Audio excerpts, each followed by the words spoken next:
Friends, it's Everything Mayor. I am your host, Tom Butwin. Welcome back to the show. Those of you who are returning listeners and watchers and viewers and subscribers know that we took a little break. Came back with a bang, though, in January with the last episode, and we'll, of course, talk about that. And I suspect, if I understand the way that the YouTube algorithm works, there's a lot of new people here who discovered this show from the last episode, in which I talked about meeting and talking to the man himself, John Mayer. So I suggest you go back and check out that episode if you haven't yet. Big show today, lots to get to, as is the case, just seems to be always the case. Even though we don't have a new album out yet from John Mayer, there's always something to talk about. And this week and this past month has been no different. So tons of things to talk about. What we're going to talk about today is FireAid, that performance, the Musicares performance. I am going to recap the actual PRS 40th anniversary performance that I witnessed, because the last episode was primarily dedicated to the fact that John Mayer knew who I was and wanted to talk to me. So like I said, if you haven't heard that story, go back and listen to the last episode and I will tell you there. And then there goes my microphone.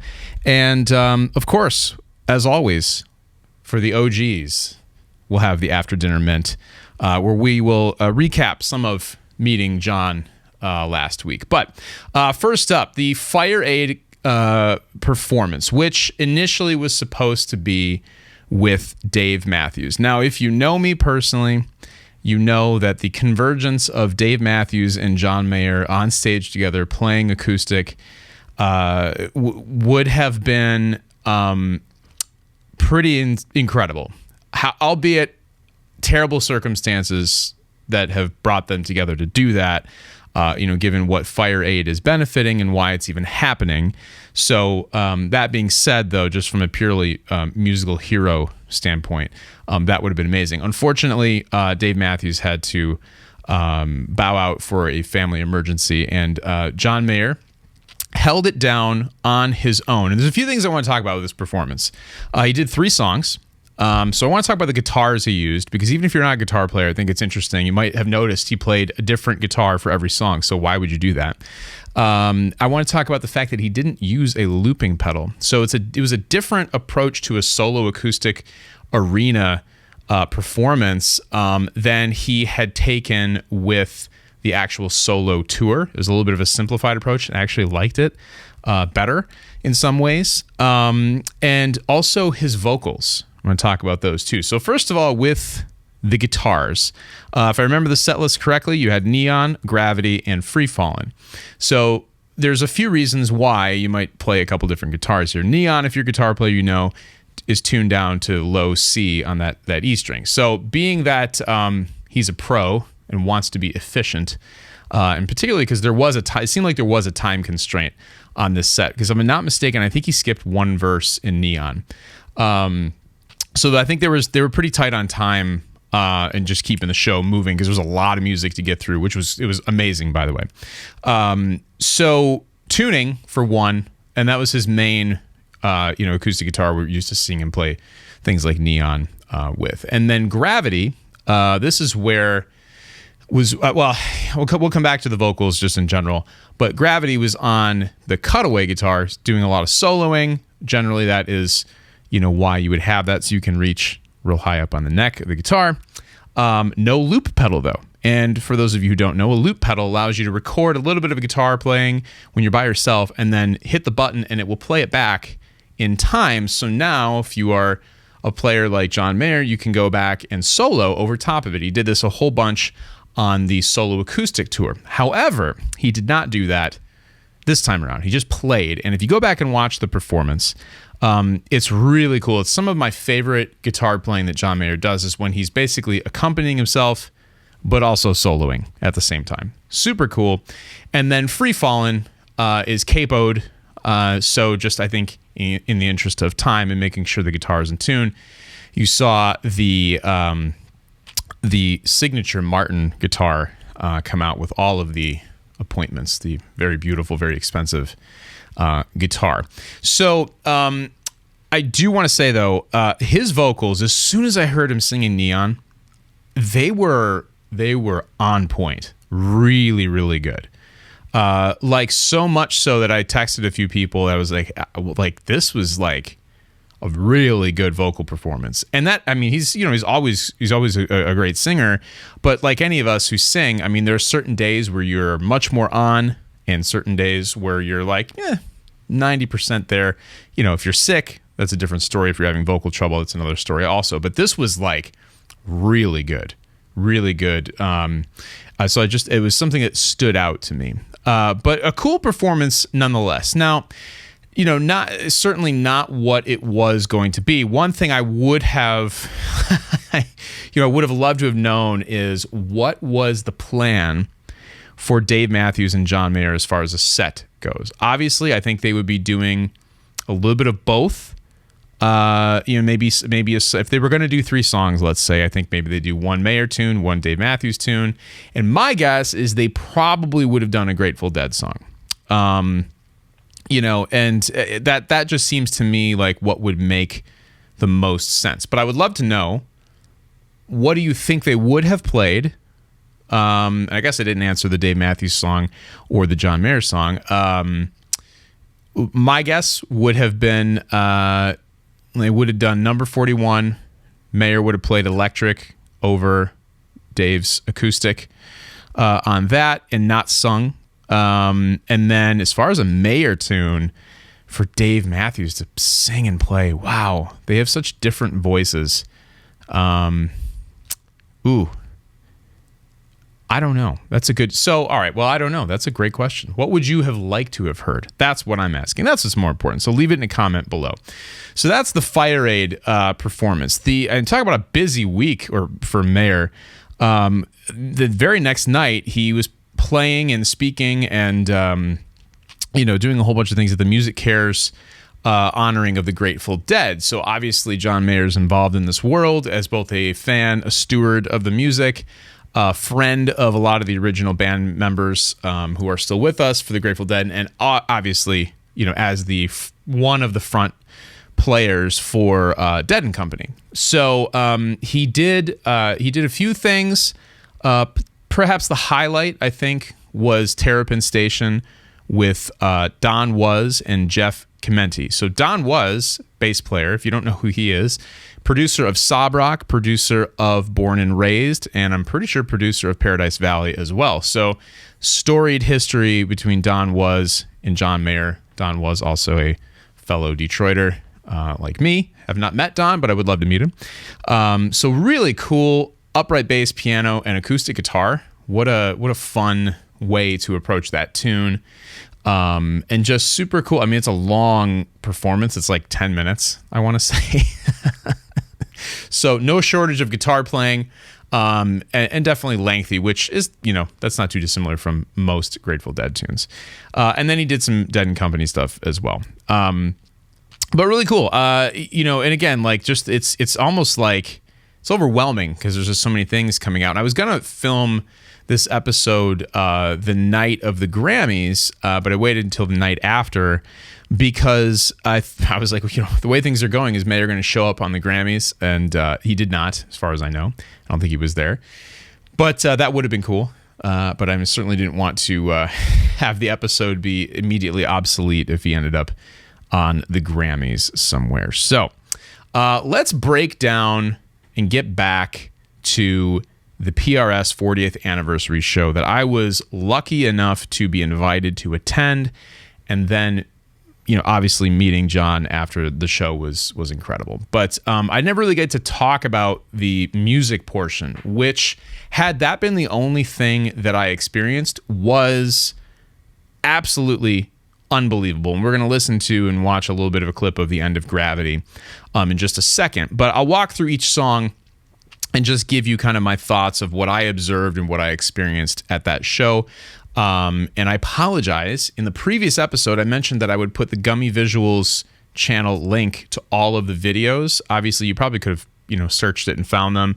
I saw a few comments saying I can't find the link. Sorry about that. I will make sure I put it in this one, and I'll go back and put it in the last one as well. And we'll watch a little bit of Gravity from the Gummy Visuals channel as well. But the show started, it was kind of interesting. John came out and said to the band, I was close enough, he was kind of talking to them, and he talked to the audience too, and said, hey, we're going to flip the first two songs. As in, like, the one we were planning on opening with, we're going to now do second. So they had to adjust the teleprompter because we all use teleprompters. I use a teleprompter when I do certain vocal gigs. Mine's just a little iPad Pro that sits on the stage. It doesn't have quite the same sophistication level as these teleprompters do. But somebody's still running the teleprompter. So they had to flip the songs. And they opened with Wild Blue. Now, Wild Blue is an interesting song to open with. I think it works. I think it works well, and actually I think the flip made a lot of sense once you hear what came next. And Wild Blue was I don't know if this was intentional. I'm not sure if it was because the band kind of had to adjust on the fly and were sort of like maybe amped up, and or maybe they had rehearsed it this way and wanted it this way. But Wild Blue was a touch faster than I'm used to.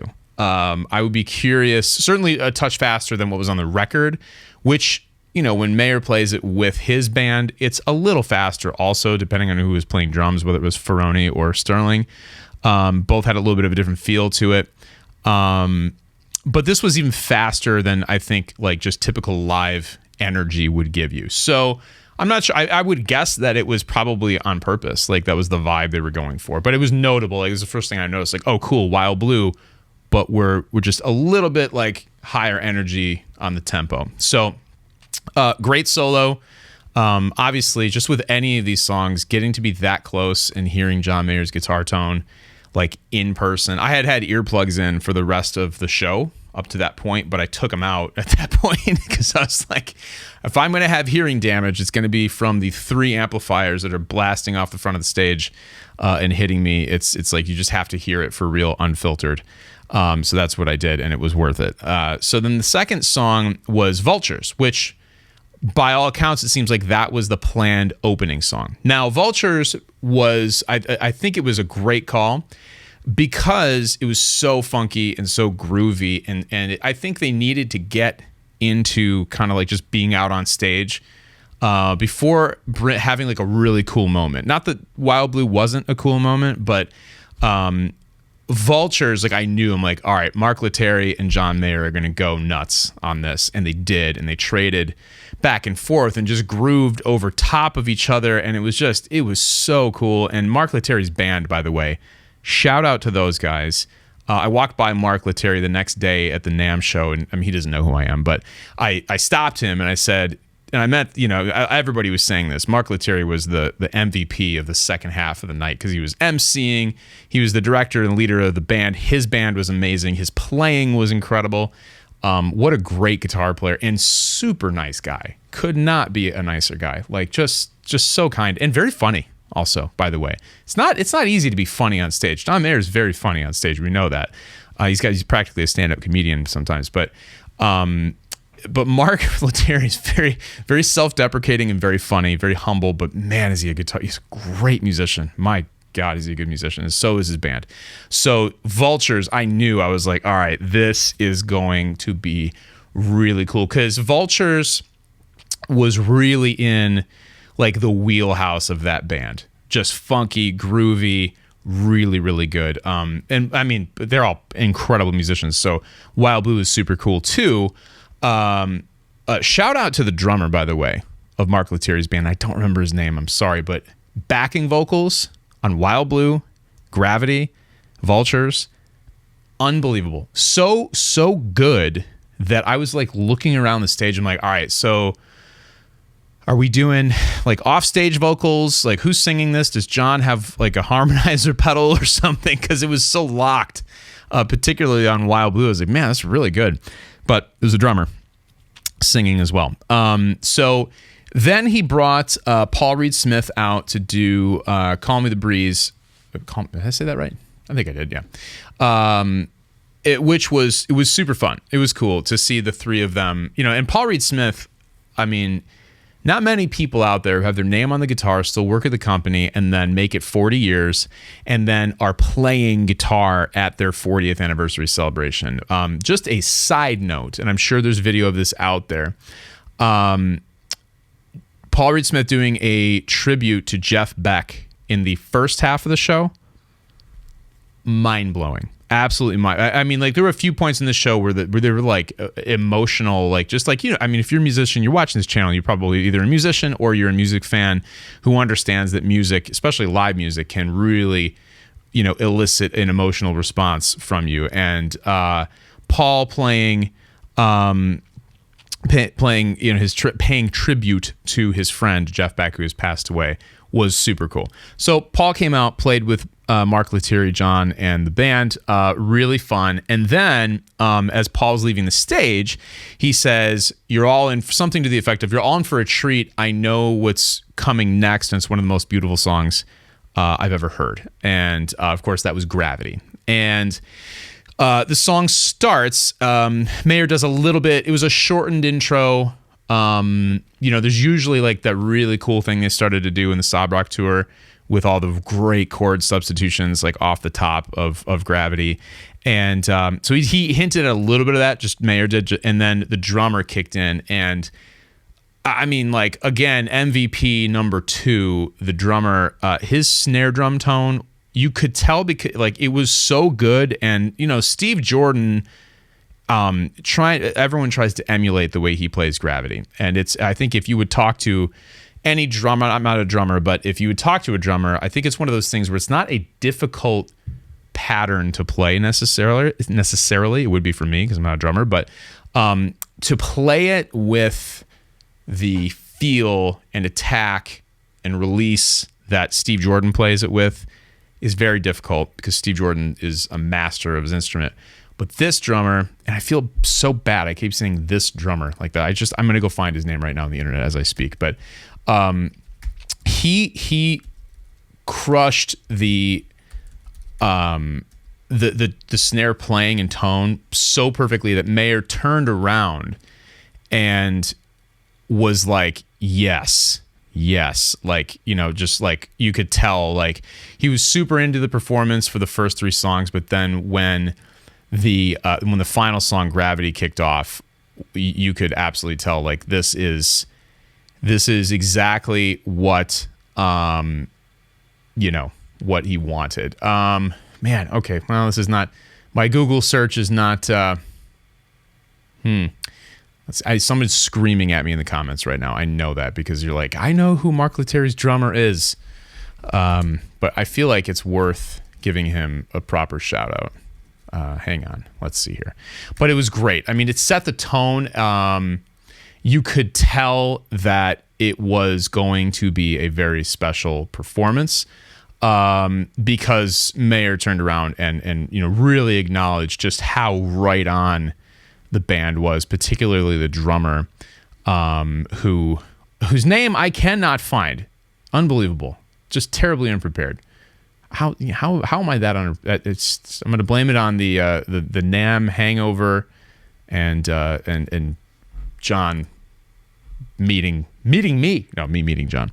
So someone put it in the comments. Thank you. We'll just go with that to keep the show moving. But Gravity continued on. Phenomenal, just really, really great as always. But when we got to the outro solo, and this is something I wish I had asked John. I mean, like, the room, there were points throughout this entire evening, not even just in John Mayer's portion, where I think the collective, you know, 1,500 or 1,000 people who were there could tell, like, this was something very special that they were a part of, and very special that was happening.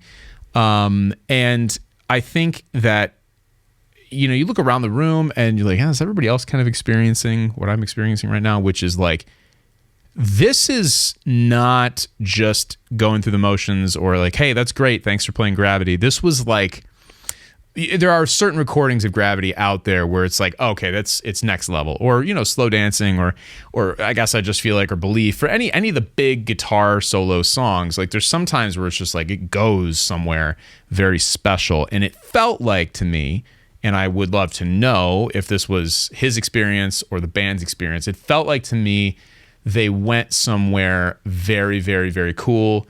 And I'm not going to say unexpected, because with that level of musicianship on stage, things like this just happen. But it seemed between like just the poignant nature of, Paul's whole evening and everyone, just really paying not tribute, but I'm just like appreciating him as well as the company. So many great people from the company there who were acknowledged, rightfully so. And you could just tell, even just my dealings with them, like what a great group of people. And it comes across in the instruments too.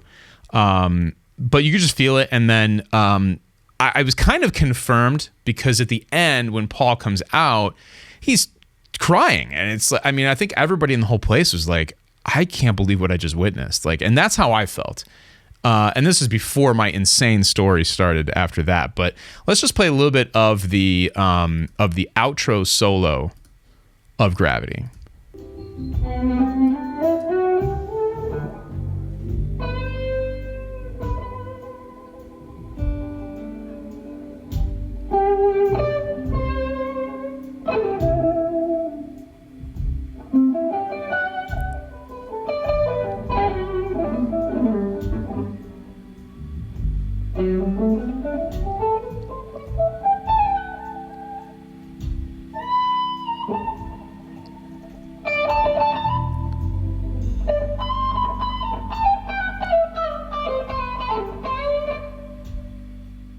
You can tell when a musician's really feeling it, particularly a guitar player, because like repeating a phrase and then kind of like changing the phrase over, and he's doing that. I did it like 2 times in a row there of like, here's an idea, repeat it, add something to it, build the energy, repeat it.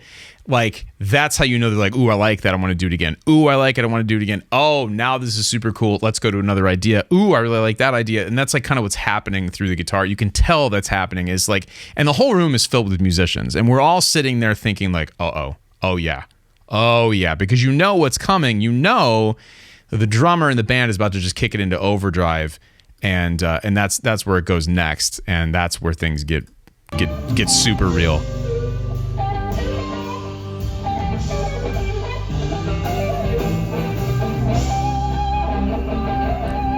There we go.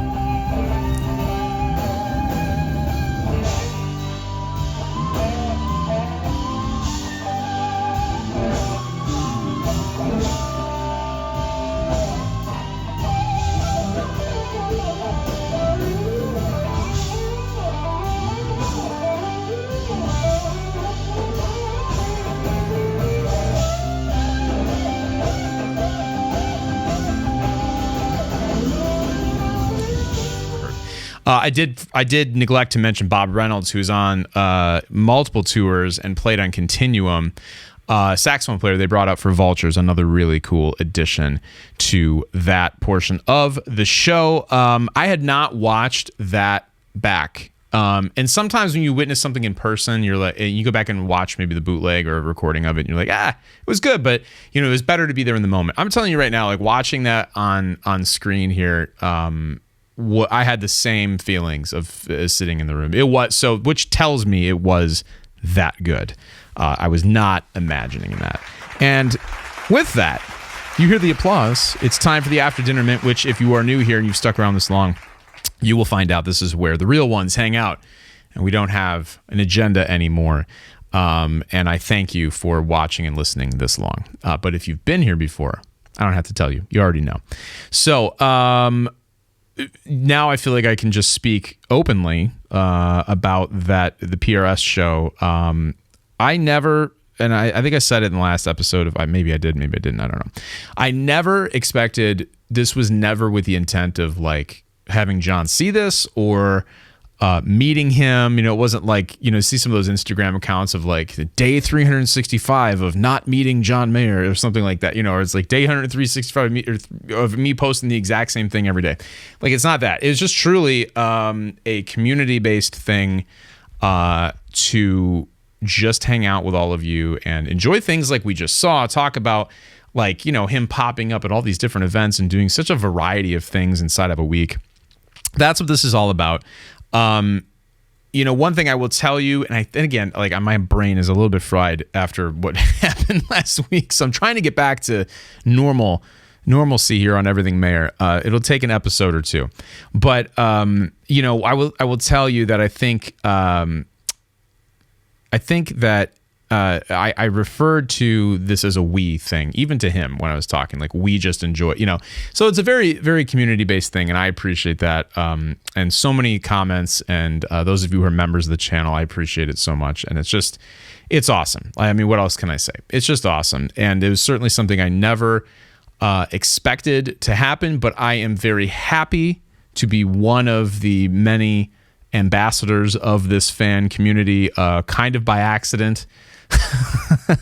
But it's a responsibility I do not take lightly. So that being said, I sincerely appreciate you guys getting me there, because I would say that it wouldn't have happened without all of you watching these, commenting, sharing the episodes. Certainly I have you to thank, and you were all there with me in spirit, and I just I can't say enough how much I appreciate it. If you missed the last episode somehow, make sure you go back and watch it and listen to it, because I tell the story of how John Mayer met me. Or I met John Mayer. We'll see you in the next one.